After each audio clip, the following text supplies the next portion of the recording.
नमस्कार, बतावें। जी बताइए। सर, हम जानना चाहते हैं कि आप एक टाइम में भाजपा के सह-संयोजक हैं कलकत्ता कॉर्पोरेट के। जी। तो सर, आप मदरसा शिक्षा अन्वेषकों के लिए काफी समय से लंबी लड़ाई लड़े हैं। जी और जहाँ तक हमें जानकारी सूत्रों से है तो काफी हद तक मामला क्लियर हो चुका है। जी लेकिन फिर भी आप ही की सरकार में फाइल दबी हुई है। जी। इसका रीजन क्या है? कहीं ऐसा तो नहीं कि आपसे और सरकार के बीच में कुछ अंतर्द्वंद चल रहा है? नहीं, आपको मैं बता दूं, आपने कहा एक चीज़, आप ही की सरकार में फाइल दबी हुई है और आपने लड़ाई लड़ी और बहुत हद तक जी जी सफलता प्राप्त कर। देखिए, दोनों बातें आपने ही की है। हमने लड़ाई लड़ी, ठीक है, सफलता भी प्राप्त की, ठीक है। फिर आप कह रहे हैं आप ही की सरकार में फाइल दबी। पहली बात तो ये जान लीजिए, हमारी सरकार नहीं है, ये हम जी सबकी सरकार है। ठीक है। जी जी पहली बार हम सबकी सरकार आई है कि सबका साथ सबका विकास चल रहा है। ठीक। जी और जहाँ तक वैकल्पिक वालों का विषय है, मदरसा वालों का विषय है, तो आप देखिए, ये श्रीमान मंडलायुक्त के द्वारा, ये आपके कैमरे के सामने है, ठीक है, ये तमाम पत्रावलियाँ जा चुकी हैं और जा रही हैं, ठीक है, समायोजन के संदर्भ में। ठीक। अभी पिछले पत्रावलियों का भी रिकॉल मैं करा रहा हूँ शासन से। ठीक है। ये जो 4-5 हो गया है, आपके कैमरे के सामने है, क्लियर। ठीक। इसमें आपको मैं और भी कुछ दिखाना चाहता हूँ। ये मुख्यमंत्री पोर्टल से आया हुआ है, ठीक है, और ये राज्य परियोजना निदेशक सर्व शिक्षा अभियान का है। ठीक। और ये देखिए, सारे आदेश हुए हैं। ठीक है महोदय। ये उत्तर प्रदेश बेसिक शिक्षा परिषद इलाहाबाद से आया हुआ है। ठीक। तो देखिए, सारी कार्रवाइयाँ ये 6/7/2020 के संदर्भ में भी मंडलायुक्त ने मांगा है। ठीक है। इनसे हमने जवाब मांगा है, तो इन्होंने शासन से फिर जवाब मांगा है कि इस पे अभी तक कहाँ तक कार्रवाइयाँ हुई। मैं आपको बता दूं, कुछ कमियां आचार्य जी लोगों की हैं, कुछ क्या सारी कमियां इन्हीं लोगों की हैं। ठीक। ये लोग घर बैठ के केवल कमेंट पास करते हैं, ये सोचते हैं कमेंट पास करने से भला हो जाएगा। पिछले महीने 18 तारीख को मैंने शासन से डेट लगवा दिया था।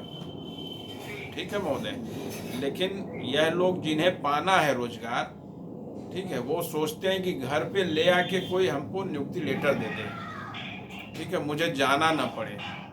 ठीक। शासन ने बुलाया था बैठक करके, वार्ता करके इस मामले को वॉश आउट करने के लिए, लेकिन कोई गया नहीं। हमने पूछा भाई क्यों नहीं गए, मैं तो दौड़े पे था। तो लोगों ने कहा कि साहब कोरोना फैला हुआ है वहाँ पे, इसीलिए हम लोग नहीं गए। आप बताइए, मेरे लिए कोरोना नहीं फैला हुआ है, जिसे पाना है उसको कोरोना का बहाना है, और मुझे तो कुछ नहीं पाना है ना। मैं तो निस्वार्थ सेवा करता हूँ। आज आप इतने दिन से, 25 साल से आप मीडिया जगत में हैं, आप देखिए, कोई आज यह नहीं आरोप लगा सकता कि मेरा कोई कहीं स्वार्थ रहा हो किसी भी बिंदु पे। जिस बिंदु पे मुझे जनता ने या लोगों ने याद किया, मैं उस बिंदु पे खड़ा मिला, पूरी तरह मुस्तैदी से अपना धन और अपना बल खर्च करके खड़ा रहता हूँ। अब इससे ज़्यादा फ्री का सेवक कहाँ मिलेगा भाई। तो मैं इस फ्री का सेवक हूँ, इसलिए लोगों को बात जल्दी समझ में नहीं आती है।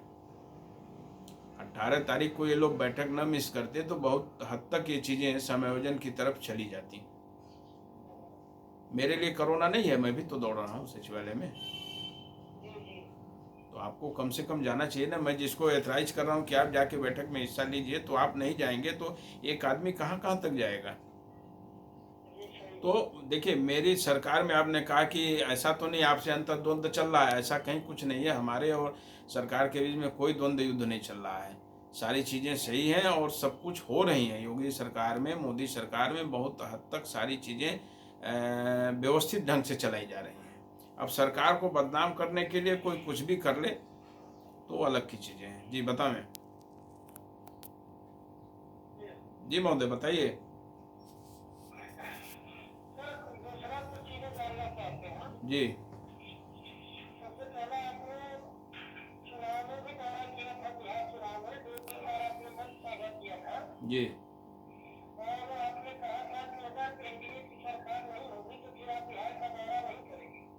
जी तो अब तो एनडीए की सरकार बन चुकी है, माननीय नीतीश जी मुख्यमंत्री जी तो अब बिहार का दौरा आपका किस प्रकार होगा और रोजगार देने में किस प्रकार काम किया जाएगा? देखिए, ऐसा है कि हमने मंच पे कहा था कि अगर बीजेपी की सरकार नहीं बनेगी, आप लोगों ने प्रश्न किया था कि बीजेपी की सरकार यहाँ नहीं बनेगी, एनडीए की सरकार नहीं बनेगी, ठीक है, अपने प्रश्नों को याद करें।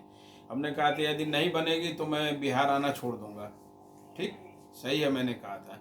तो अब तो बन गई, और बिहार आप कह रहे हैं किस उद्देश्य से मतलब दौरा करने का, तो भाई बिहार पर्यटक स्थल तो है नहीं कि हम जाएंगे दौरा करने। वहाँ जनता की जब आवाज़ नहीं सुनी जाएगी तो मैं पुनः जाऊँगा, मैं पुनः जाऊँगा कि भाई ये आपके वोटर हैं, इनकी आवाज़ आप क्यों नहीं सुन रहे हैं।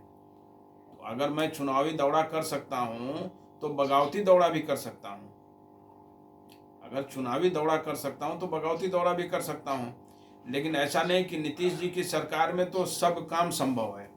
अब तक देखिए बिहार की जितनी भी गवर्नमेंट है उसमें ईमानदारी से आप बात करें, पत्रकारिता से हटके व्यवहारतम, तो नीतीश जैसा मुख्यमंत्री अभी तक आया नहीं कोई बिहार में, ठीक है।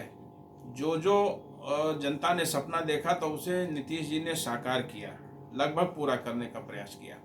इस बार और मजबूती से काम होगा, इस बार और मजबूती से काम होगा, क्योंकि केंद्र में मोदी सरकार बैठी हुई है, तो काम बहुत मजबूती से होगा। तो जब जनता को हमारी आवश्यकता पड़ेगी तो मैं दौरा करूंगा।